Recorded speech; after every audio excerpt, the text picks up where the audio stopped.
அனைவருக்கும் வணக்கம். இன்றைய தலைப்பு ஏராளம். மிக அதிகமாக உள்ளதற்கு ஏராளம் என்று கூறுவார்கள். வானில் ஏராளமான நட்சத்திர கூட்டங்கள் இருந்தாலும் ஒளி வீசுவது சூரியன் சந்திரன் தானே. நிலத்தை ஏற்கொண்டு உழும் உழவன் ஏராளமான விளைச்சலை அடைய முடியும் அல்லவா? உலகில் ஏராளமான நாடுகள் மொழிகள் இருந்தாலும் நீ வசிக்கும் நாடுதானே தாய்நாடாகும். பேசும் மொழிகள் தானே தாய்மொழியாகும். காந்திஜி, நேருஜி குணத்தால் உயர்ந்து சுதந்திரத்திற்காக போராடி சுதந்திரம் வாங்கி தந்ததால் தானோ என்னவோ ஏராளமான மக்களின் மனதில் வாழ்கிறார்கள் இன்றளவும்.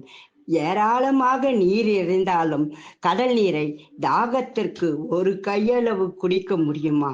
ஏராளமான பொருட்கள் மலிவு விலையில் விற்றாலும் தாராளமாக நீ வாங்கினாலும் உன் உபயோகத்திற்கு பயன்படுமா என்று நீ நினைத்தால் தானே காசும் மிஞ்சும், களிப்பும் உண்டாகும். கடலில் கரைக்கும் உப்பு சர்க்கரை காணாமல் போனாலும் நீ போட்ட கற்கள் கரை வரை வரும் அல்லவா? மலை ஒன்றுதான், ஆனாலும் அதில் வளரும் செடி கொடிகள் மரங்கள் என்று ஏராளமாக இருப்பதால் தானே ஒன்றான பொருள் தெரிகிறது. ஏராளமான குணங்கள் உன் மனத்தில் ஏற்பட்டாலும் நீ எதை மேன்மையாக நினைத்து அதன் வழியில் நடந்தால்தானே மாபெரும் மக்கள் சபை உன்னை பாராட்டும். ஏராளமான பட்டு பூச்சிகளை அழித்து உருவாகும் பட்டு பெருமை அடைவது போல் அழியாத ஏராளமான சிற்பங்கள் கடல் மலையில் இருப்பதால் தானே இந்திய சுற்றுலா தலமாகிறது. ஏராளம் இருந்தால் வாழை குலை என்கிறோம்.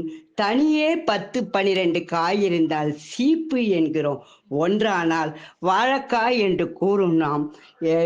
ஏராளம் என்பதில் ஏற்றம்தானே.